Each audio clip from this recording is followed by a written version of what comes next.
Ada berapa menit nih? 15 menit atau berapa menit? Suaranya masuk kan ya? Masuk suara saya? Tapi ini nggak masuk nih. Putus-putus, Masuk. Pak. Oh, putus-putus. Suara saya masih terdengar jelas atau putus-putus? Ini sudah jelas, Pak. Sudah jelas, sudah jelas. Ya, mohon maaf ya, mungkin kalau putus-putus karena kendala sinyal mungkin. Baik, teman-teman, izinkan saya share screen. Apakah saya sudah jadi host? Oh, sudah. Baik ya.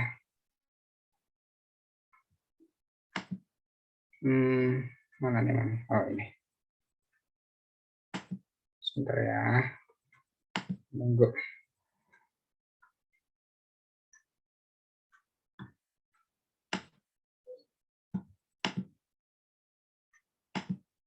Saya dikasih waktu berapa menit ini? Ya, moderator? Berapa? 45 menit untuk penyampaian menit, materi. Ya, dan 15 menitnya untuk tanya jawab, Pak. Oke, sampai jam 5 ya. Baik. Apakah sudah terlihat semuanya? Proses. Sudah, Pak. Sudah, Pak. Sudah. Ya, saya diberi tema untuk opening apa ini? Kajian MIPA ya katanya ya. Di Fakultas MIPA Universitas Negeri Semarang tentang paradigma interaksi sains dan Islam. Dan mungkin pesertanya juga tadi sebelumnya mohon izin ada beberapa dari mahasiswa Unwale Songo ya bergabung sama-sama ngaji bareng di sini. Baik, sebagai awalan teman-teman semuanya mungkin pernah mendengar kajian atau penghargaan Nobel internasional yang tiap tahun diadakan ya, di bulan Oktober setiap tahun gitu ya, mulai dari 1901 sampai tahun 2000 terakhir 2020 gitu ya. Saya kurang tahu 2020 apakah diadakan atau tidak. Sepertinya ada di ini dulu ya di cancel karena ada masa pandemi itu. Nah, perlu ketahui teman-teman semuanya bahwasannya dari sekitar 1.000 penerima penghargaan Nobel di dunia, hanya 3 orang dari Muslim atau ilmuwan Muslim yang menghargai peraih Nobel di bidang sains, gitu ya. Meskipun ada total 12 12 Muslim yang mendapatkan penghargaan Nobel, tapi kebanyakan di bidang perdamaian yang katanya tidak sementereng bidang sains dan teknologi. Tapi di bidang sains itu hanya 3 saja. Aziz Ansar dari Turki, dia mendapatkan penghargaan Nobel di bidang kimia tahun 2015. Kemudian ada lagi Ahmad Zewail, itu juga di bidang kimia tahun 99. Dan sebelumnya tahun 79 itu ada Abdul Salam dari Pakistan, yang dia memproklamirkan diri sebagai aliran Ahmadiyah. Gitu ya. Nah, kurang lebih sekitar 1,4% dari total penerima Nobel dunia. Sementara Muslim menempati populasi penduduk agama yang terbesar di dunia, gitu ya, nomor 2 setelah Nasrani. Ini kan miris sekali ya. Bahkan nanti perkembangan ke depan Muslim ini menjadi lebih kuat perkembangannya dibandingkan dengan agama yang lainnya. Kita lihat di Eropa saja, untuk peralihan dari agama Nasrani ke agama Muslim, agama Islam, atau yang ateis ke Islam itu signifikansinya sangat tinggi sekali, gitu ya. Beda dengan pemeluk agama Nasrani atau pemeluk ateis di negara-negara Barat, mereka populasinya semakin berkurang. Ya, inilah menjadi bukti bahwasannya Islam itu nanti akan berjaya sehingga mungkin wasilah kenabian yang diturunkan itu nanti Romawi Barat yang terkenal dengan bolanya itu akan dimenangkan oleh kaum muslimin. Dalam artian tidak dimenangkan secara fisik tapi dimenangkan secara otak gitu ya. Karena kebanyakan di sana orang-orang pintar yang menjadi mu'alaf gitu ya. Itu ceritanya seperti itu. Nah, berkebalikan dengan perkembangan sains di Islam yang semakin menurun gitu ya. Di mana sains di dunia Islam itu terkesan asing gitu ya. Untuk lebih panjangnya kita lihat dulu definisi sains dan Islam dulu ya. Jadi ini adalah sebuah ayat yang ada di Quran surat Ar-Rahman ayat 33 di mana perintah untuk manusia mengeksplorasi alam semesta, gitu ya. Disuruh ya ma'syaral jinni wal insi in sata'tum an tanfudhu min aqtaris samawati wal ardi fanfudhu la tanfudhu illa bisultan. Wahai golongan jin dan manusia, jika kamu sanggup menembus atau melintasi penjuru langit dan bumi, maka tembuslah. Kamu tidak akan mampu menembusnya kecuali dengan kekuatan. Tentu kekuatan ini adalah berupa ilmu pengetahuan, di mana merupakan petunjuk dari Allah Subhanahu wa taala, gitu ya. Jadi, dengan karakteristik manusia yang memiliki perbedaan unik dengan makhluk yang lain yang Allah ciptakan, ya, ini memiliki otak yang fungsinya itu bisa mengingat, berpikir, menganalisis, mengkreativitas, inovasi, dan seterusnya, yang mungkin sebagian tidak dimiliki oleh makhluk Allah yang lain, gitu ya. Kemudian penginderaan juga bagus, bisa melihat, mendengar, meraba, mengecap, mencium, dan dengan instingnya manusia juga bisa menggali apa-apa yang dibutuhkan oleh manusia, gitu ya. Kemudian cara bergeraknya variatif, berdirinya tegak, ya, suaranya dengan bermacam-macam nada dan bentuknya, gitu ya, sehingga ada penghargaan di bidang suara juga. Kemudian susunan gigi dan pencernaannya bagus, gitu ya, mampu membuat peralatan untuk kebutuhan sehari-hari. Disinilah awal mulanya sains lahir, gitu ya, karena kebutuhan manusia akan kebutuhan biologisnya, makan, minum, kemudian seterusnya, gitu ya. Manusia bisa memahami diri dan lingkungannya dengan baik, kemudian kian tepat dan kian rinci, gitu ya. Mulai dari cara makanan yang tradisional dengan makan, gitu ya, kemudian pakai sendok biar lebih bersih, kemudian yang dulunya tidak memakai sandal masih beralas kaki, kemudian pakai alas kaki, gitu seterusnya, gitu ya. Hanya dengan kemampuan biologisnya. Nah, sains ini ya lahir, suaranya nggak masuk ya? Masuk ya? Ya, sains ini lahir oleh kemampuan biologis manusia, gitu ya. Walau belum mengenal eksistensi atau keberadaan adanya Tuhan, Nabi ataupun tuntunannya, gitu ya. Nah, teruskan. Proses keberadaan sains itu sendiri awal mulanya yaitu dari dorongan untuk bisa memenuhi kebutuhan hidup. Itu tadi ya, yo makan, yo minum, yo beraktivitas, mobilitas, dan seterusnya. Kemudian aktivitasnya mulai dari kebutuhan hidup itu tadi, upaya proaktif untuk memenuhi atau memahami diri dan sekelilingnya, dalam hal ini adalah dunia, dengan benar untuk dimanfaatkan bagi kehidupan melalui eksplorasi-eksplorasi yang ada. Sehingga definisi dari sains sendiri ini secara harfiahnya ini adalah pengetahuan, gitu ya. Menurut Sohn dan Trowbridge ini merumuskan bahwasanya sains ini merupakan kumpulan pengetahuan dan proses. Sedangkan menurut Kuslan dan Stone menyebutkan bahwa sains ini adalah kumpulan pengetahuan dan cara-cara untuk mendapatkan dan menggunakan pengetahuan itu, sehingga sains ini merupakan produk dan proses yang tidak dapat dipersisakan. Jadi sains ini adalah pendekatan manusia terhadap karakteristik dunia empiris, gitu ya, upaya memahami manusia, gitu ya, dalam hal sunatullah, gitu ya, sunatullah di dunia syahadah. Dunia syahadah itu adalah dunia empiris, gitu ya. Dunia empiris itu adalah dunia yang dapat diobservasi oleh manusia melalui panca inderanya, tangan, mata, hidung, mulut, dan seterusnya, gitu ya, yang bisa diobservasi. Untuk sebagai pengetahuan saja ya teman-teman semuanya, untuk dunia sendiri atau alam semesta ini ada dua bentuk. Yang pertama ini adalah dunia empiris atau dunia syahadah yang kelihatan, gitu ya. Kemudian yang kedua adalah dunia non empiris yang disebut dengan dunia gaib, gitu ya. Sebagaimana orang-orang beriman itu pasti mengimani adanya hal-hal yang bersifat gaib, di mana diterangkan dalam Quran surat Al-Baqarah di awal ya, ciri-ciri orang yang beriman. Nah, sains ini untuk cara perolehannya itu melalui beberapa jalur, gitu ya. Yang pertama ini melalui pengalaman hidup, gitu. Kemudian yang kedua adalah proses pengerjaan yang dilakukan secara sistematis. Artinya dilakukan secara terstruktur melalui penelitian, eksplorasi, analisis sampai menghasilkan hasil, ya. Itu adalah proses dari sains itu sendiri. Nah, sedangkan untuk klasifikasi area sains itu ada macam-macam nih yang berkaitan dengan benda mati, makhluk hidup, dan sosial. Nah, untuk tingkat akurasinya itu juga berbeda-beda. Untuk akurasi pada benda mati, itu akurasinya sangat tinggi. Contohnya adalah ilmu di bidang eksak. Fisika, kimia, matematika, kedokteran, biologi. Ini akurasinya di bidang sains itu sangat tinggi. Kemudian untuk akurasi cukup tinggi, ini di bidang yang berhubungan dengan makhluk hidup dan alam semesta. Contohnya misalnya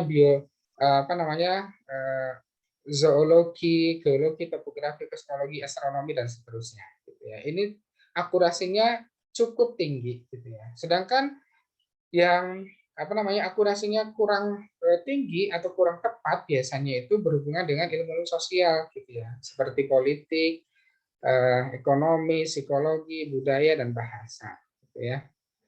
Nah, kekuatan sains sebagai pendorong manusia untuk melakukan eksplorasi untuk memenuhi kebutuhan itu, ini adalah yang pertama adalah objektivitasnya tinggi, kemudian validitasnya kuat, pengembangan instrumennya cepat, dan area empirismenya itu luas, gitu ya.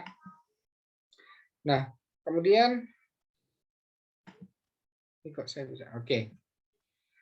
Kelemahan sains itu sendiri, yang pertama memang sains ini hanya mencakup kaidah di dunia empiris saja, yang tadi ya syahadah atau sunatullah yang bisa dilihat melalui panca indera manusia. Ini tidak menyentuh dunia gaib gitu ya, atau non empiris. Kemudian kelemahan yang kedua, sains ini mengalami kesulitan sewaktu berupaya mencari kaidah-kaidah sosial ekonomi politik, yang itu tadi makanya akurasinya masih rendah dalam hal masyarakat gitu ya. Contohnya karena memang variabilitasnya atau variabelnya itu amat banyak dan kompleks. Peneliti di bidang sosial gitu ya, ini mudah terlibat dalam kepentingan subjektif, kepentingan politik, kepentingan ekonomi, kepentingan golongan, dan seterusnya. Dan dari situ maka bisa diambil kesimpulan bahwasanya sains ini akan mengkaji semua ciptaan Allah yang empiris atau di dunia syahada. Kemudian sains ini tidak mampu mengkaji ciptaan Allah yang non empiris atau dalam hal dunia gaib. Ya.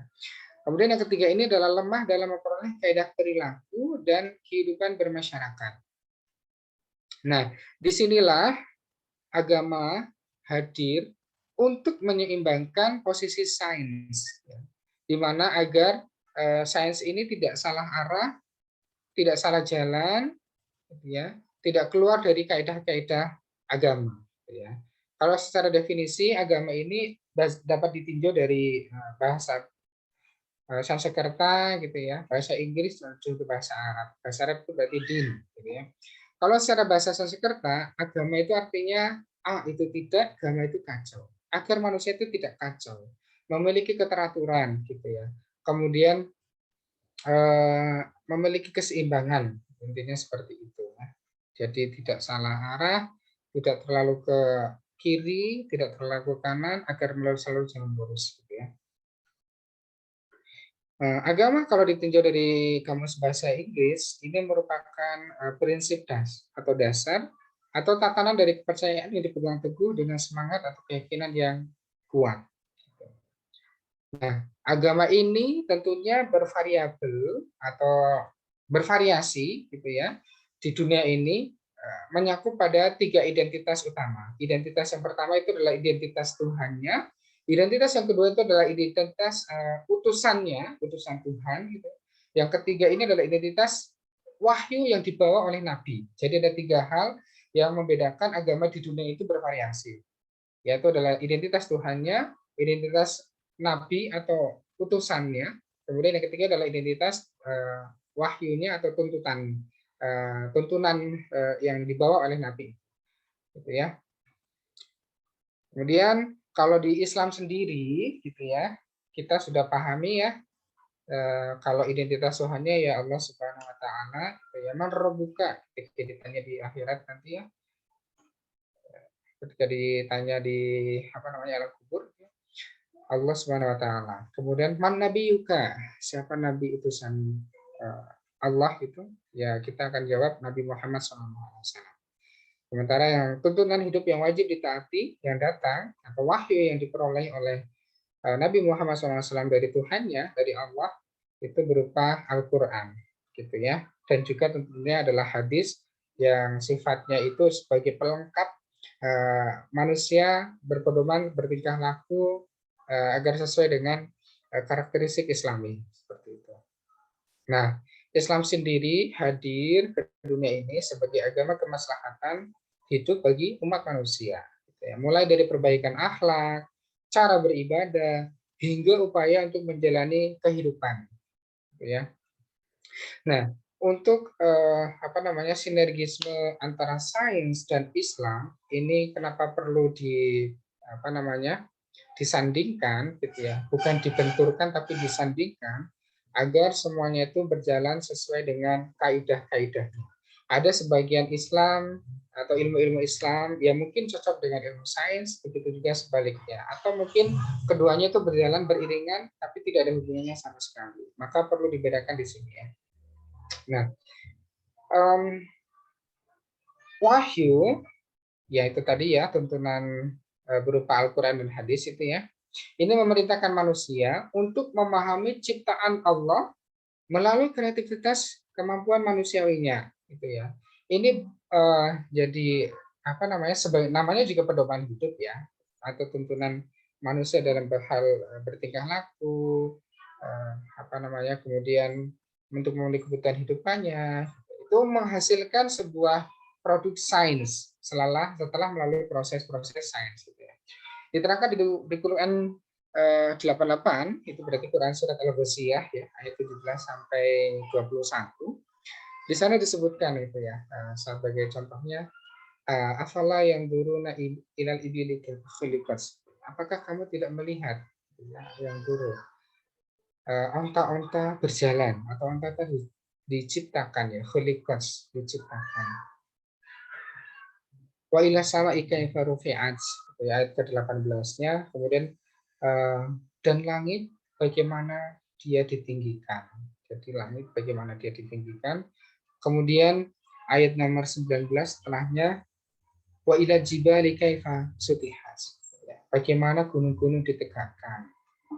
Wa ilal ardi wa ilal jibali kaifa nusibat. Wa ilal jibali kaifa nusibat. Kemudian wa ilal ardi kaifa sutihat. Dan bagaimana bumi dihamparkan ya, sebagai tempat tinggal untuk manusia. Ini adalah dalam rangka proses untuk manusia berpikir, gitu ya, mengeksplorasi, gitu ya. Kembali refleksi pada ayat yang Ar-Rahman ayat 33, gitu ya, sebagaimana kita diperintahkan untuk mengeksplorasi langit dan bumi sampai ke penjuru-penjurunya dalam tatanan ketika kita mampu untuk melakukannya, dengan ilmu pengetahuan itu tadi ya. Itu adalah salah satu perintah kepada manusia untuk bereksplorasi melalui pengembangan sains itu tadi. Gitu ya. Nah, produk sains yang benar, gitu ya, ini adalah setelah melewati uji pembuktian ilmiah, diverifikasi isinya dengan Al-Quran dan hadis sahih adalah bagian dari ajaran agama Islam. Gitu ya. Ini adalah menurut menurut kita sebagai Muslim, gitu ya, ini adalah sains yang benar, gitu ya. Jadi kalau semisal tidak sesuai sama sekali atau bertentangan sekali dengan Al-Quran, itu salah. Gitu ya. Contohnya seperti teori Darwin, gitu ya, sebagaimana yang dulu pernah diklaim itu adalah sains yang benar. Gitu ya. Manusia berasal dari kera yang berevolusi. Nah itu kan ya karena sifat-sifatnya itu mungkin mirip gitu ya dengan manusia, maka bisa saja melakukan klaim seperti itu. Tetapi dengan penemuan terbaru gitu ya, setelah dibantah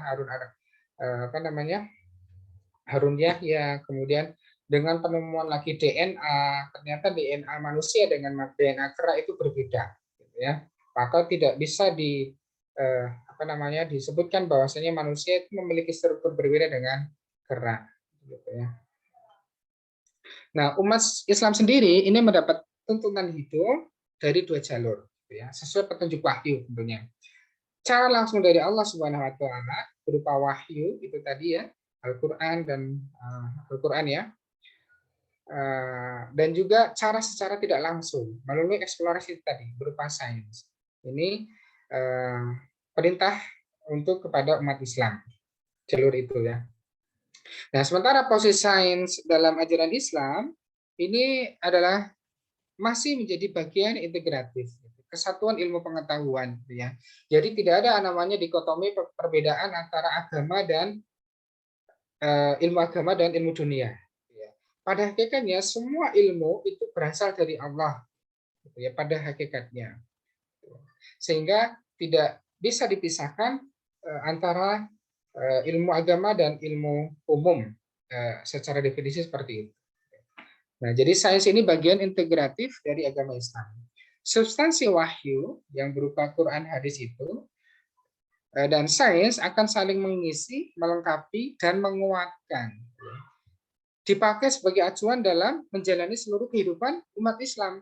Tentunya pada skala pribadi, berkeluarga, dan bernegara. Gitu ya. Nah, perhatikan dari jalur mana, dari sini kelihatan ya di slide.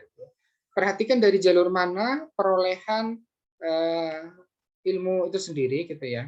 Kalau berhubungan dengan dari sini ya bisa diterangkan. Kalau berhubungan dengan dunia empiris, maka perolehannya melalui jalur sains. Gitu ya. Sedangkan kalau perolehannya melalui jalur yang berhubungan dengan dunia-dunia non empiris, yaitu tadi ya dunia gaib, itu perolehannya melalui wahyu, jalur wahyu gitu ya. Ada dua jalur ya, jalur wahyu sama jalur sains gitu ya. Sementara yang berhubungan dengan apa namanya di luar itu ada kombinasi antara keduanya itu ya, melalui pembuktian-pembuktian ilmiah gitu ya, antara jalur wahyu dan jalur sains gitu ya. Oke, saya teruskan. Nah, pandangan sains dalam Islam yang tadi disebutkan gitu ya, adalah sebuah kumpulan pengetahuan gitu ya, memahami tentang alam semesta gitu ya. Contohnya tadi yang sudah dibacakan oleh Mas Yusuf ya di Quran surat Al-Hadid itu ya, tentang keunikan besi gitu ya. Besi banyak disebutkan di Al-Qur'an gitu ya. Karena besi itu sendiri kan memiliki keistimewaan gitu ya. Dibuat sebagai baju perang pada zamannya Nabi Daud, kemudian pada zamannya Iskandar the Great gitu ya. Apa namanya? Iskandar Zulkarnain kalau di Al-Qur'an itu membuat apa namanya benteng dari besi juga gitu ya, yang dilelehkan dengan tembaga yang dipanaskan gitu ya, sehingga tidak bisa dibongkar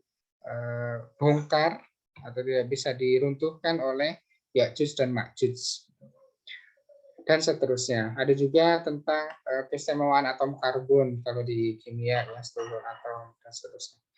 Nah, faktor-faktor pendorong kemajuan sains dalam peradaban Islam itu mungkin teman-teman berpikir tentang sains di zaman keemasan Islam itu di zaman the Golden Age di abad ke-8 Masehi ya, pada zamannya Bani Umayyah mengalami pengembangan sains yang cukup signifikan ya, di Bani Umayyah di Andalusia. Kemudian mengalami puncak kejayaannya pada dinasti Abbasiyah itu di abad ke-12 Masehi sampai runtuhnya Islam itu ya, dengan apa namanya banyak faktor gitu ya, baik itu dari faktor internal maupun faktor eksternal gitu ya. Faktor internal yaitu tentang penyakit wahan yang mendiami sebagian umat Islam waktu itu. Kemudian kalau eksternal ya seperti serangannya Mongol ke Baghdad yang apa namanya lautnya menjadi hitam karena tinta-tintanya itu dibakar itu ya, buku-bukunya dan seterusnya. Nah, sains dalam peradaban Islam ini sifatnya universal, di mana keyakinan dan tujuan hidup, gitu ya, ikatan kebersamaan umat Islam itu beriman kepada Allah, melarang bermunkar, mengajak kepada kebaikan, adanya toleransi, gitu ya, berbagi dan menerima ilmu, karakter pasar internasional, gitu ya, rihlah ilmiah, perjalanan untuk mencari ilmu pengetahuan, menjadikan sains teknologi di dunia Islam menjadi maju. Gitu ya. Penghargaan terhadap sains dan saintis ini, salah satu contohnya adalah Khalifah Al-Ma'mun, ini membangun suatu perpustakaan pertama kali di dunia berupa Baitul Hikmah, gitu ya, di Khalifah zamannya Abbasiyah. Sebenarnya mulai berkembangnya Islam pengetahuan itu sejak zamannya Khalifah Harun ar-Rasyid, gitu ya, sehingga umat Islam itu ditakuti oleh bangsa-bangsa dari Romawi, gitu ya. Seperti zamannya Khalifah ar-Rasyid, Kaisar Romawi di Bizantium itu kan dipimpin oleh Ratu Irene. Ratu Irene kan seorang perempuan yang tidak menguasai taktik perang, kemudian tidak menguasai ilmu pengetahuan, sehingga ketika zamannya Khalifah Harun ar-Rasyid datang ke Bizantium, itu ketakutan. Orang Romawi itu ketakutan sehingga mengajak berdamai, tidak melakukan peperangan. Kemudian umat Islam itu boleh berdamai tapi selalu membayar upeti setiap tahunnya itu 70.000 keping emas. Nah, jadi begitu ditakutinya umat Islam zaman dulu, ya, ketika sains itu masih dipegang sebagian besar umat Muslim. Nah, tapi mereka juga tidak meninggalkan ajaran Islam. Ya. Nah, kemudian keterpaduan antara tujuan dan alat atau cara, ini sains dan nilai, etika atau moral ini harus berjalan secara bersamaan. Ya. Nah, inilah yang menjadi tema yang sudah disampaikan dalam pamflet, ya, tentang Islamic Science dan saintifikasi Islam. Apakah berbeda antara keduanya ataukah sama, gitu ya, antara Islamisasi sains dan saintifikasi Islam, biar tidak terjadi benturan antara keduanya, ya, dan tidak terjadi salah paham. Gitu ya. Jadi kalau secara definisi, gitu ya, namanya Islamisasi berarti proses pengislaman atau menjadikan Islam, gitu ya, secara sederhananya seperti itu. Sehingga Islamisasi sains ini adalah mengislamkan atau mencocokkan sains dengan ajaran-ajaran Islam atau ayat-ayat di dalam kitab suci Al-Qur'an, gitu ya. Nah, kadang Islamisasi sains ini memiliki kelemahan. Karena apa? Upaya Islamisasi ini kadang bisa berbahaya dalam kondisi saat misalkan sains ini ditemukan ternyata salah. Maka orang-orang yang di luar sana yang fanatik dengan sains bisa saja menjadi kalang kabut atau menganggap bahwasanya ayat Al-Quran sama. Maka perlu kehati-hatian dalam proses Islamisasi sains. Contohnya tentang penelitian Maurice Bucaille. Maurice Bucaille itu adalah seorang peneliti dari Prancis, ya, yang waktu itu mendapatkan hibah dari pemerintah Prancis untuk meneliti jasad Firaun, ya. Dengan tim penelitinya di Mesir ketika si Firaun ini, dia kan ditemukannya 3.000 tahun setelah tenggelam. Cukup lama, ya, tapi jasadnya masih utuh. Atau mungkin dia hanya rusak sebagian, tidak rusak semuanya, gitu ya. Karena itu sudah ada di dalam Al-Qur'an sebenarnya itu. Di mana lapisan kulit ini dihubungkan dengan pengembalian jasad saat penyiksaan. Gitu ya. Ini berhubungan dengan ternyata di Al-Qur'an pun sudah disebutkan bahwasanya jasad si Firaun ini akan menjadi pelajaran bagi umat-umat setelahnya, biar tidak sombong, biar tidak menganggap dirinya sebagai Tuhan, ya. Maka dia akan abadi jasadnya, gitu ya. Hanya sebagai peringatan saja untuk manusia. Kemudian contoh lain tentang Islamisasi sains atau Einstein, ya. Ini contoh tentang teori relativitas Einstein. Mungkin yang fisika akan paham ini di sini tentang teori relativitas Einstein, di mana jika suatu benda, makhluk hidup, atau apa saja yang bergerak dengan kecepatan tertentu, mendekati kecepatan cahaya, maka benda tersebut akan mengalami dilatasi waktu dan kontraksi panjang. Saya ulangi, maka akan mengalami dilatasi waktu dan kontraksi panjang, gitu ya. Kalau secara penjelasan, gitu ya, teori relativitas ini Kalau panjang relativistik gitu ya, panjang L, benda bergerak terhadap pengamat kelihatannya lebih pendek dari panjang LO bila duduk dalam keadaan diam terhadap pengamat.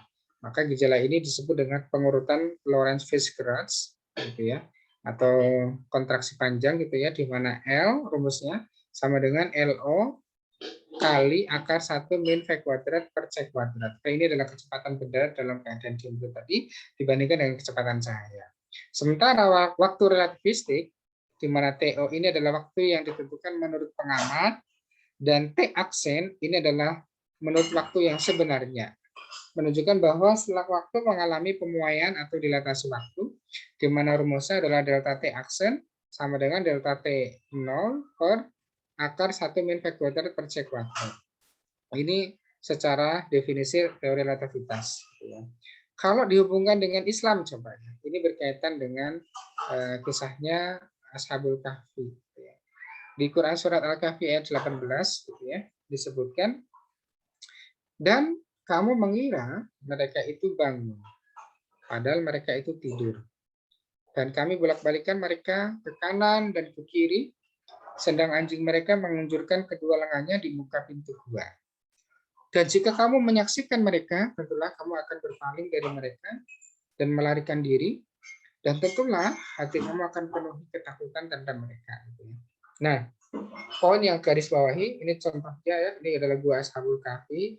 Ini hanyalah ada ya filmnya di Ashabul Kahfi itu ya, yang tertidur selama 350 tahun. Kami bolak-balikan mereka ke kanan dan ke kiri, yang berarti mereka di dalam gua itu bergerak atau digerakkan dengan kecepatan tentu. Pertanyaannya, berapa kecepatan? Sehingga mereka dapat hidup melintasi zaman. Nah, ternyata secara petunjuk di Al-Qur'an mereka disebutkan bahwasanya ini Al-Qur'an ya yang yang menyampaikan wahyu ini. Di Quran surat Al-Kahfi ayat 25 disebutkan, dan mereka tinggal dalam gua selama 300 tahun dan ditambah 9 tahun lagi. Jadi kurang lebihnya berapa tahun? 309 tahun. Bukan 350 tahun ya. 309 tahun menurut Al-Quran. Nah, kemudian dihubungkan dengan relevant Einstein, itu tadi ya 309 tahun berdasarkan data dari Quran surat Al-Kahfi itu tadi, bahwasanya TO waktu yang menurut pengamat ini adalah 1 hari gitu ya. Mereka kan berpikir berapa lama kita tinggal di gua ini. Ada yang bilang kita baru tinggal di sini paling cuma sehari kok, kita numpang tidur. Kemudian ada yang bilang setengah hari gitu ya. Mereka berpikirnya seperti itu. Tidak terasa kalau ternyata 309 tahun itu waktu yang sebenarnya gitu ya. Sampai-sampai anjingnya itu kan ini ya sudah menjadi bangkai. Nah, kalau dihitung dari 309 tahun, maka waktu sebenarnya itu dalam 1 tahun Komariah misalnya 354 hari dikali 309 itu adalah sekitar 109.386 hari. Kita hitung melalui dengan waktu ini ya, dengan teori yang waktu delta T aksen sama dengan delta T0 per 1 akar 1 min V kuadrat C kuadrat. Nah, kita pertanyaannya adalah kecepatannya. Berapa kecepatannya? Karena C diketahui, T diketahui, TO diketahui, maka yang V sama dengan dari rumus ini bisa disederhanakan menjadi akar 1 min delta T0 per delta T aksen kuadrat kali C kuadrat. Kalau dihitung secara matematis di sini, ketemunya ini sekitar 2,99 kali 10 pangkat 8. Kalau kecepatan cahaya berapa? 3 kali 10 pangkat 8 ya meter per sekon. Maka ini tadi berdasarkan relativitas Einstein, jika suatu benda atau makhluk hidup bergerak mendekati kecepatan tertentu, mendekati kecepatan cahaya, maka benda tersebut akan mengalami dilatasi waktu. Dilatasi waktu itu seperti dia tidak dibatasi oleh ruang dan waktu, seperti itu ya. Dan kontraksi panjang. Ini baru berbicara masalah waktu yang nanti ketemu dengan kecepatan. Ternyata dia mendekati kecepatan cahaya, gitu ya. Pesawat ini apa namanya supersonik yang mana pesawatnya itu bisa memecahkan gedung-gedung gitu ya, yang tenang sekali, gitu ya. Maka kecepatan suara itu tidak ada apa-apanya dibandingkan dengan kecepatan cahaya. Sampai sekarang belum ditemukan pesawat yang mendekati kecepatan cahaya. Tapi untuk pesawat yang mendekati kecepatan suara sudah ada, yaitu supersonik, gitu ya.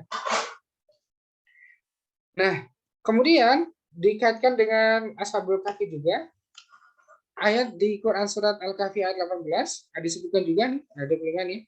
Dan jika kamu menyaksikan mereka, tentulah kamu akan berpaling dari mereka dengan melarikan diri, dan tentulah hati kamu akan dipenuhi dengan ketakutan terhadap mereka.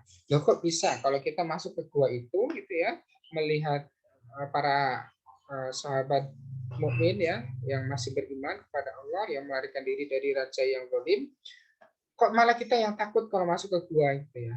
Kita hitung kontraksi panjangnya. L sama dengan LO kali akar 1 min V kuadrat per C kuadrat. V kuadratnya tadi udah diketemu ya. Kalau V kuadrat per C kuadrat gitu ya. Apa namanya? Ini kan mendekati kecepatan cahaya ya. 1 min sekitar 0, berapa, nanti LO-nya, L-nya ketemunya adalah 0,000999. Mendekati 0. Ini berarti Ashabul Kahfi sudah hampir tidak terlihat wujudnya oleh orang yang melihatnya dari luar. Kontraksi panjang itu seperti kalau kalian itu bermain karet ya di zaman kecil gitu ya. Itu kan kadang pendek membesar, pendek membesar. Jadi ada kalanya si Ashabul Kahfi itu tidak terlihat sama sekali wujudnya, kemudian kelihatan lagi. Tidak terlihat lagi, kelihatan lagi. Itu namanya kontraksi panjang.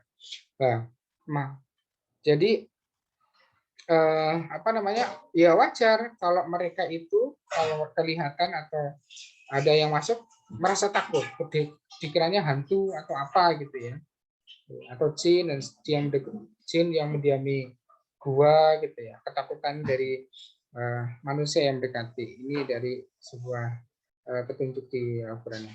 Namun bahwa mereka digerakkan ke kanan dan kiri, yang berarti mereka bergerak bolak-balik sesuai dengan teori fisika bahwa semua benda yang bergerak dengan arah berlawanan dengan arah semula, maka benda tersebut akan mengalami berhenti sesaat sebelum berbalik arah. Yaitu tadi ya. Pada saat berhenti sesaat inilah, maka panjangnya akan kembali seperti semula. Gitu. Sehingga setiap saat mereka akan berubah ukuran, semula mengecil, menghilang, membesar, kemudian ukuran semula, mengecil, menghilang, membesar, dan seterusnya. Makanya orang yang masuk ke situ seperti ketakutan. Gitu ya. Kemudian di Quran Surat Al-Kahfi juga 11, maka kami tutup telinga mereka beberapa tahun di dalam gua itu. Pertanyaannya, mengapa telinga mereka ditutup? Ada yang tahu? Kenapa nih? Kok telinga mereka ditutup? Ya, jawabannya sederhana ya. Pesawat supersonik saja dengan kecepatan suara itu bisa memecahkan gedung-gedung kaca gitu ya, yang apa namanya dengan kecepatan tertentu itu ya, sehingga kaca-kacanya pada pecah gitu ya. Apalagi telinga sebagai fungsi pendengaran gitu ya, maka gendang telinganya itu pasti akan rusak. Maka baiknya Allah itu ya, maka Allah tutup telinga mereka biar telinganya itu nggak rusak. Maka mereka bangun masih dalam keadaan fresh gitu ya, seperti hanya tidur sehari saja. Itulah jawabannya itu tadi. Itu kalau islamisasi sains ya.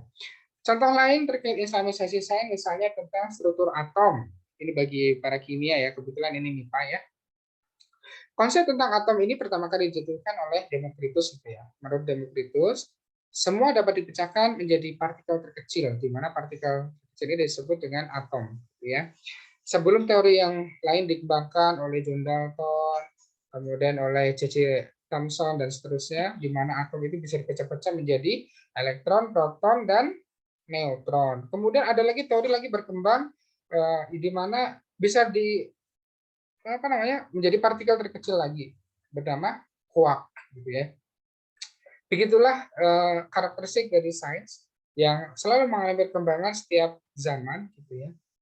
Seperti contohnya dulu orang hanya mengenal ukuran panjang itu dalam hal hasta, sehingga para arsitektur Mesir itu mereka mengukur patung-patung membuat piramid itu dalam hal 1 hasta. Awalnya 1 hasta itu diukur dari lengan tangan ini, lengan pundak ini ke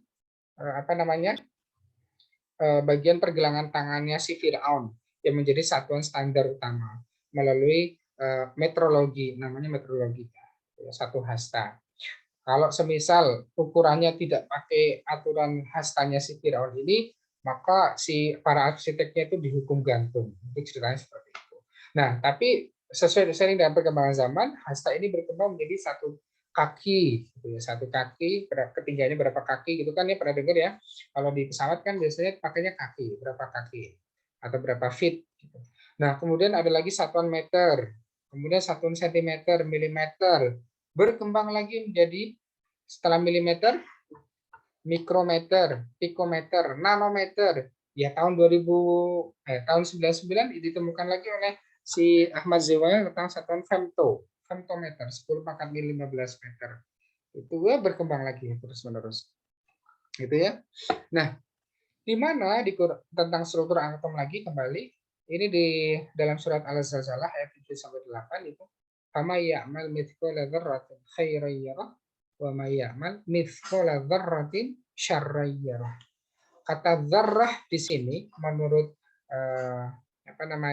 artikulasi bahasa Arab itu bisa disebut juga partikel terkecil yang disebut dengan atom. Maka barang siapa yang mengerjakan kebaikan seperti zarrah atau bagian yang paling kecil lah di dalam struktur Arab, pokoknya ya atom itu ya, misalnya dia akan melihat balasannya, dan barang siapa yang mengerjakan kejahatan sebesar zarrah atom pun misalnya dia akan melihat balasannya pula. Sedangkan kalau saintifikasi Islam, ya, ini adalah upaya menampilkan Islam menjadi ilmiah dan modern, gitu, tidak ketinggalan zaman, gitu ya. Yaitu mengilmiahkan Islam kalau saintifikasi Islamnya. Contohnya misalnya adalah keutamaan sholat, gitu ya. Kan kita diperintahkan oleh Allah untuk sholat, gitu ya. Isra Miraj kemarin ya, kan tujuannya adalah untuk sholat, gitu ya. Kenapa kok kita wajib sholat setiap 5 kali sehari, gitu ya? Ternyata setelah diteliti secara medis, gitu ya, ketika ruku kita melatih kandung kemih kita, i'tidal melancarkan pencernaan, sujud dapat melancarkan oksigen, gitu ya, karena kadang oksigen itu tidak sampai ke otak, gitu ya. Maka perlu dilatih dengan sujud, gitu ya, agar otak kita menjadi lebih sehat. Gitu ya. Upaya saintifikasi Islam ini juga kadang bisa berakibat pendangkalan pemahaman terhadap makna ibadah yang diperintahkan oleh Allah. Gitu ya. Karena boleh jadi proses pengilmiahan tersebut mengakibatkan kita terlalu menyederhanakan kompleksitas ilmu Allah yang ada di balik makna ibadah itu. Karena sejatinya sebagai seorang muslim, kita melaksanakan segala perintah Allah ini dengan ketaatan dan yakin selalu ada maksud baik Allah dalam setiap perintahnya. Selain contoh itu tadi, itu ya, ada juga contoh kenapa kencing bayi perempuan itu cukup dicuci, gitu ya, sedangkan kencing laki-laki itu cukup diperciki saja, gitu ya. Itu juga bisa mungkin dijelaskan secara medis. Kalau yang berhubungan dengan keutamaan sholat itu telah diteliti oleh Dr. Bahar Azwar, spesialis bedah onkologi atau bedah tumor, itu ya, lulusan dari FK Fakultas Kedokteran UI. Bukunya judulnya tentang ketika dokter memaknai sholat. Nah, jadi dari apa yang telah disampaikan itu tadi, teman-teman semuanya, yang semoga dimuliakan Allah, baik islamisasi sains maupun saintifikasi Islam, ini adalah upaya yang masih memiliki kelemahan. Lalu, bagaimana seharusnya?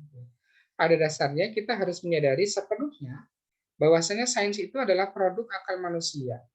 Bisa benar, bisa juga salah. Sementara itu, Al-Quran ini adalah hak, gitu ya, atau kebenaran mutlak. Gitu ya. Jadi segala sesuatu yang ada dalam Al-Quran itu pasti benarnya. Gitu ya.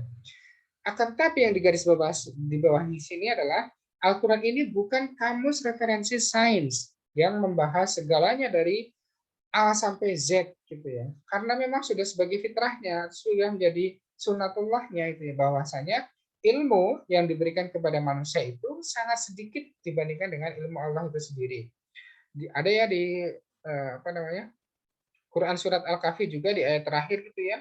Kalaulah seandainya pohon-pohon itu menjadi penanya dan lautan itu menjadi tintanya dan ditambahkan lagi 7 samudra yang sama gitu ya, tidak akan cukup menuliskan ilmu Allah. Jadi ilmu Allah itu memang sangat luas, tapi yang diberikan kepada manusia itu sedikit gitu ya. Tujuannya apa? Ya untuk eksplorasi itu tadi ya, untuk berpikir manusia tentang ciptaan Allah, tentang alam semesta, tentang apa namanya kebutuhan-kebutuhan hidup yang harus dipenuhi manusia, tentang penjagaan apa namanya penjagaan lingkungan dan seterusnya. Namun yang dari sedikit itu masih sangat sedikit kita kembangkan. Maka Al-Quran berperan sebagai gerbang ilmu yang berisi kebenaran mutlak, yang mengajak kita untuk serius berpikir tentang penciptaannya.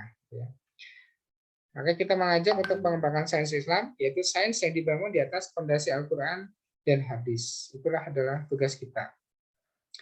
Sebagai yang terakhir ini, kata-kata terakhir ya, atau quote terakhir, tidak memahami sains dan teknologi, maka tidak memahami sunatullah. Gitu ya. Inilah pentingnya kita memahami sains dan teknologi agar kita menjadi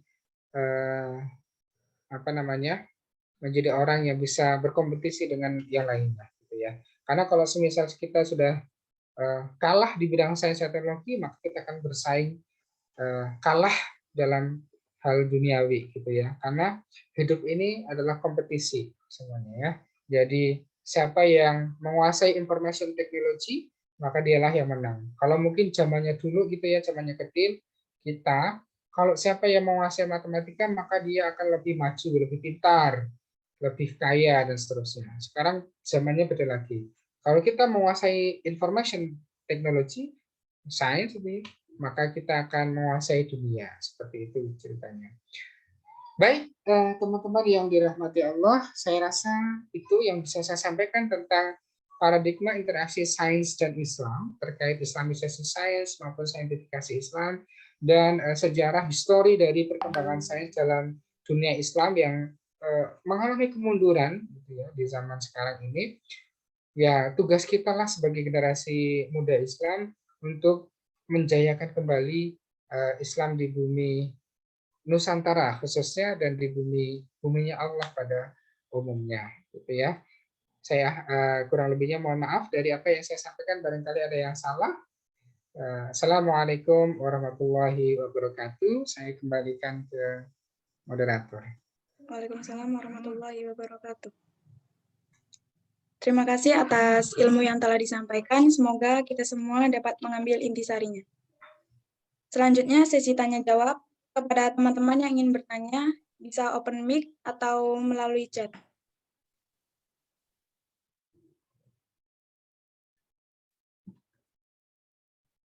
Oke, silakan. Barangkali ada yang mau disampaikan atau menambahkan informasi.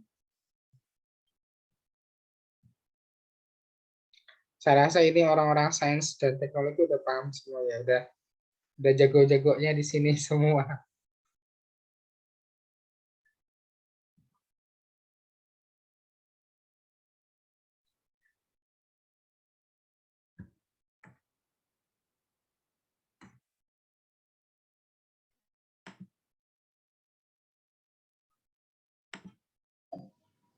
Izin bertanya, moderator. Ya, silakan. Baik, sebelumnya Assalamualaikum warahmatullahi wabarakatuh. Perkenalkan, nama saya Ernesto Amri dari UIN Wali Songo Semarang. Izin bertanya kepada Pak Kustomo. Gini Pak, sebenarnya kan pada zamannya Islam teknologinya pernah mengalami kemajuan yang sangat luar biasa ya Pak. Namun mengalami kemunduran sampai sekarang ini.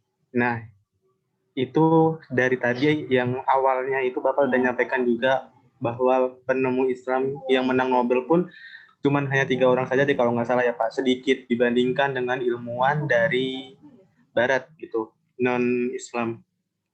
Itu kenapa ya Pak? Sebenarnya apa yang terjadi sama ilmuwan Islam masa kini?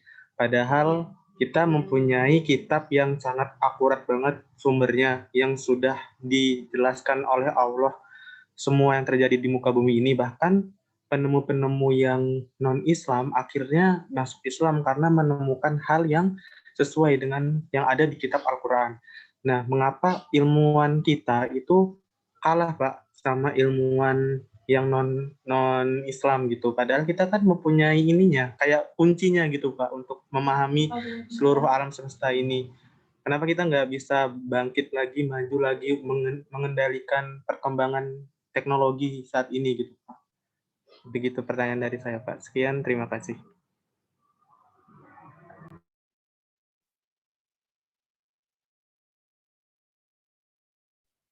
Baik, terima kasih.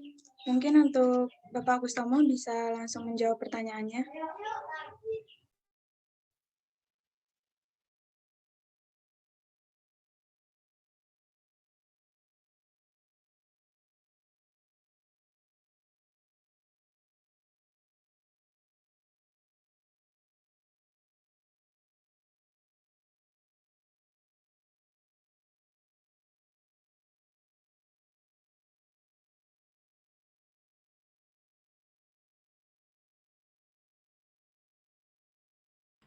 Oh, ternyata, mohon maaf, ternyata belum mikrofonnya belum dinyalakan.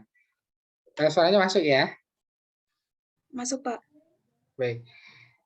Izin menjawab ya, dari Irfan ya tadi ya. Jadi memang banyak yang telah dikatakan tentang zaman keemasan sains gitu ya, antara tahun 786 Masehi, yaitu pada saat pengangkatan Khalifah Harun ar-Rasyid. Pada mulanya ketika di zamannya Khalifah Harun ar-Rasyid, Harun ar-Rasyid itu kan mengangkat keluarga Barmaki atau dari Khalid al-Barmaki menjadi wazir atau menjadi hakim di kekhalifahan Abbasiyah. Nah, keluarga Barmaki ini adalah keluarga yang mereka itu sangat intens untuk mengembangkan sains dan teknologi pada zamannya karena dia dari Persia gitu ya. Nah, ketika dunia Islam ini menjadi mercusuar inovasi dan memicu periode pencerahan di Eropa gitu ya. Di mana ilmuwan muslim saat itu ini berada pada kondisi yang cukup maju gitu ya. Di sisi lain yang Eropa semakin suram gitu ya. Nah, sebenarnya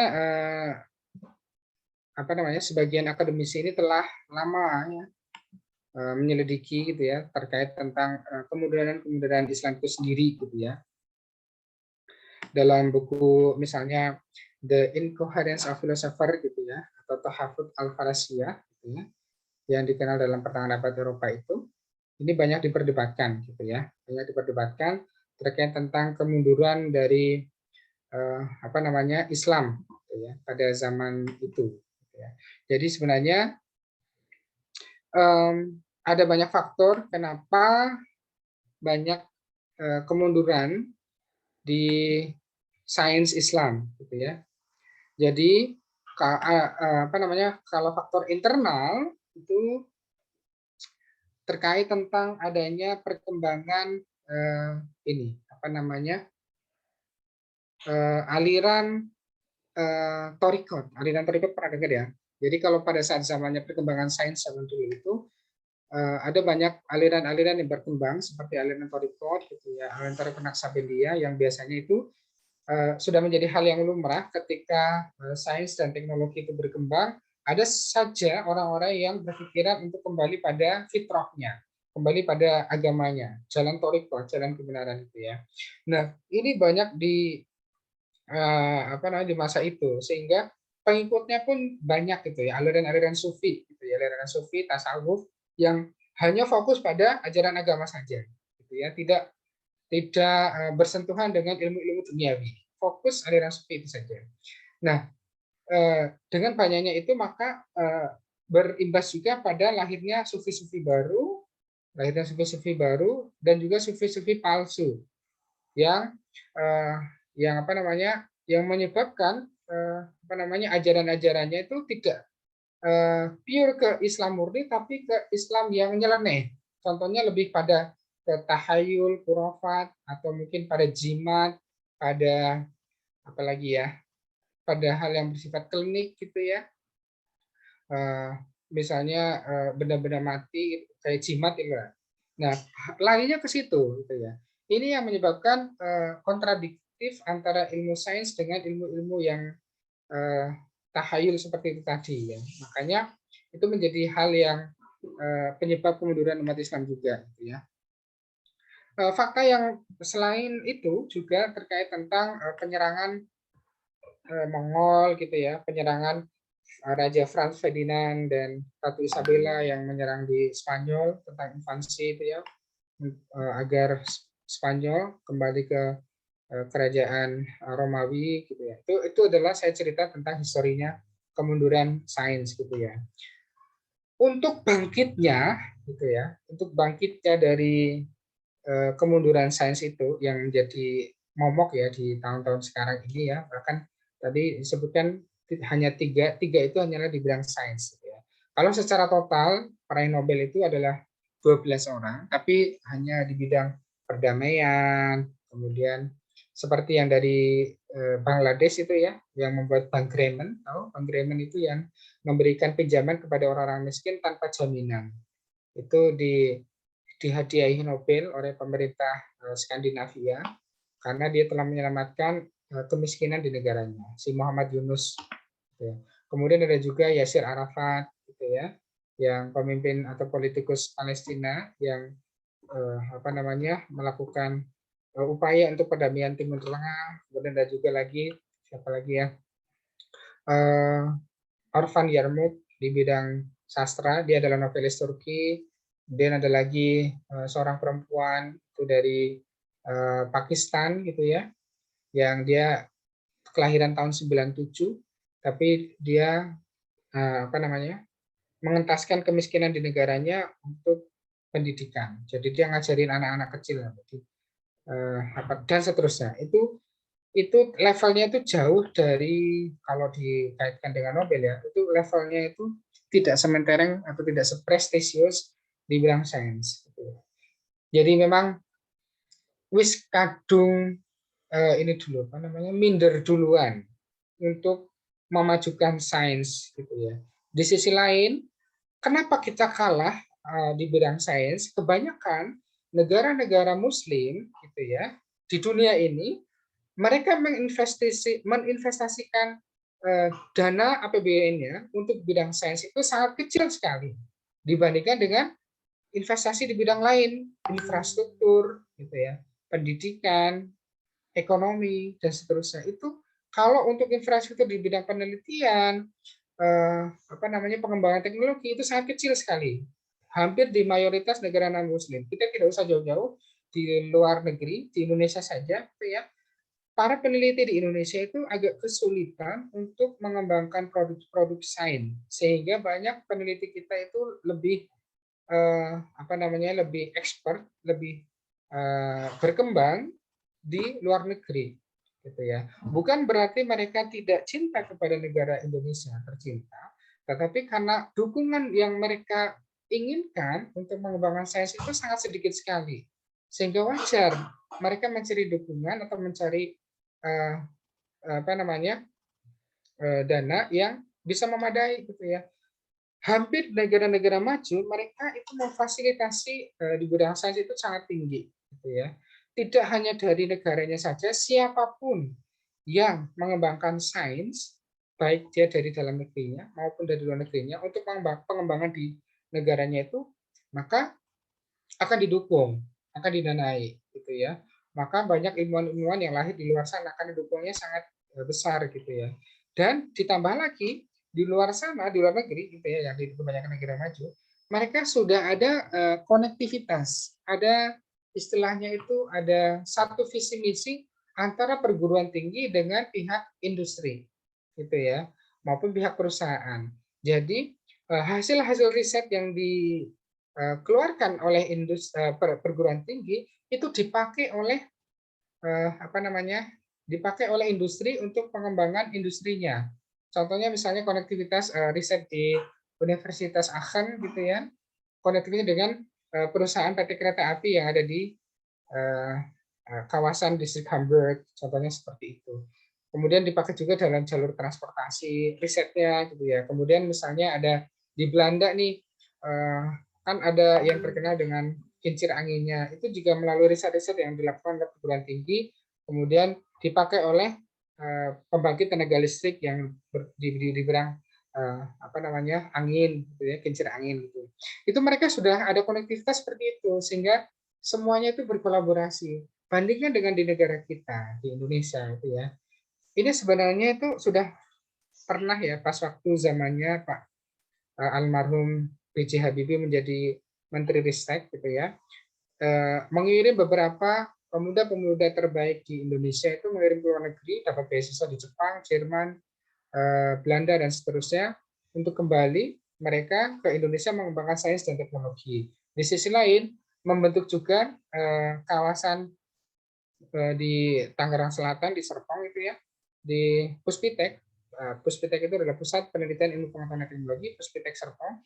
Itu kemudian dikonektifkan dengan ITI. ITI itu adalah Institut Teknologi Indonesia yang dekat dengan Puspitek Serpong. Jadi maunya itu ada kolaborasi itu. Tetapi dengan adanya krisis moneter, kemudian krisis politik yang membuat Pak Habibie itu jadi kalang kabut. Termasuk juga pas waktu mengembangkan pesawat N250 pertama kali di Bandung ya, yang cukup mengembarkan dunia. Waktu itu kan pernah mengklaim Pak almarhum B.J. Habibie itu, Indonesia bisa membuat pesawat melebihi kecanggihan yang ada di Boeing 737-nya Amerika. Nah, tapi N250 itu ternyata tidak dikembangkan, tidak berkembang. Malah IPTN, Industri Pesawat Terbang Nusantara itu, ya mimpinya Pak Habibie itu kan karena Indonesia negaranya negara kepulauan itu ya, beliau kan salah satu ya cendekiawan Muslim yang diakui oleh dunia ya. Bahkan teori crack-nya, keseimbangan yang di pesawat itu dipakai oleh luar negeri ya pesawatnya. Nah, IPTN saja bubar gitu ya. Jadi PT DI sekarang, PT Dirgantara Indonesia, yang tidak sebegitu cemerlang zaman dulu. Itu mimpinya sebenarnya bisa, Indonesia bisa. Gitu. Tetapi karena ada tekanan dari mungkin ya dari negara-negara maju, orang negara Amerika dan seterusnya itu tidak mau Indonesia maju mungkin ya. Apalagi ditambah waktu itu kita banyak tekanan dari negara-negara yang belum yang mempunyai kekuasaan, ya akhirnya tidak bisa berkembang. Jadi ya sudah terkandung minder, dukungannya itu tidak terlalu banyak untuk bidang sains, yaitu kita sudah kalah duluan. Maka memang kalau kita, sikap kita bagaimana Pak? Apakah kita istilahnya mengkutuk dasarnya? Nggak boleh seperti itu. Kita nggak boleh mengutuk atau menyalahkan atau apalah istilahnya seperti itu. Tapi yang sikap kita adalah harus tetap mengembangkan sains dan teknologi dengan mencari berbagai alternatif, cari beasiswa misalnya, cari dana-dana riset. Apakah ada? Ada, pasti ada. Bagaimana caranya kita bisa mengembangkan informasi itu tadi. Maka orang yang menguasai informasi pasti dia akan lebih maju. Itu mungkin ya. Yang lain mungkin. Kepada teman-teman yang ingin bertanya, bisa open mic atau melalui chat.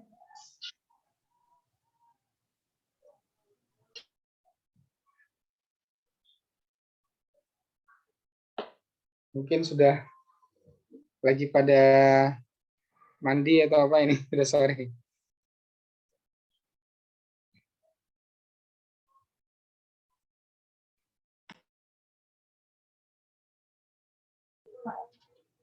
Baik, jika tidak ada yang ingin bertanya lagi, kita lanjutkan acaranya.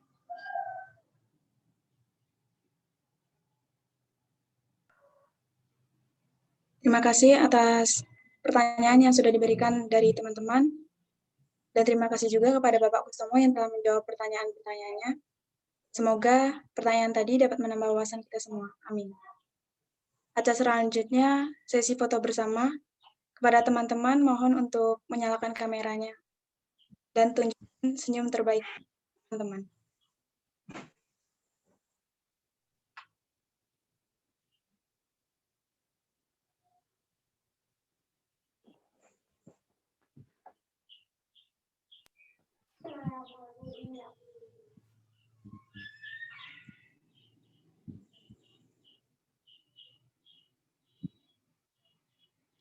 Teman-teman yang belum menyalakan kameranya, mungkin bisa dinyalakan terlebih dahulu.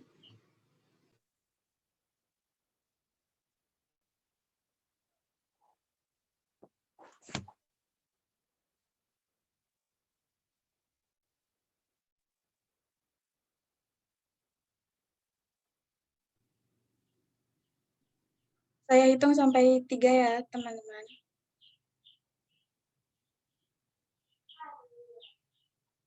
1, 2, 3.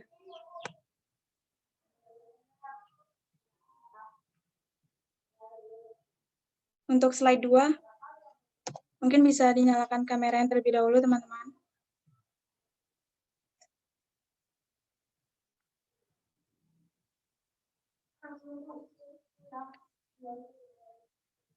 Saya hitung sampai 3.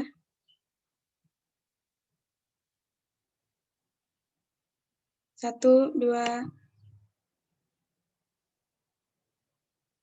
3.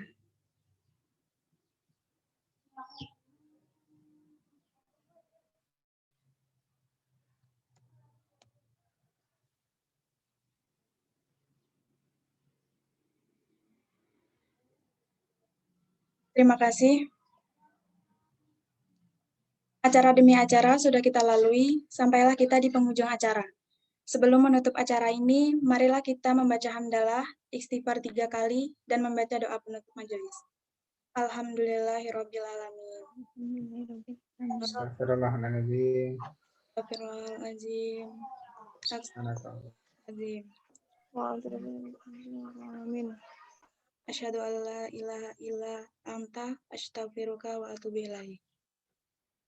Saya selaku pembawa acara, mohon maaf atas segala kehilafan karena kesempurnaan hanyalah milik Allah. Wallahul muwaffiq ila aqwamit thoriq. Wassalamualaikum warahmatullahi wabarakatuh. Waalaikumsalam warahmatullahi wabarakatuh. Terima kasih. Oke, terima kasih semuanya, Gi. Saya izin undur diri dulu. Terima kasih, Pak. Terima kasih, Pak. Terima kasih, Pak. Gi. Terima kasih, Pak.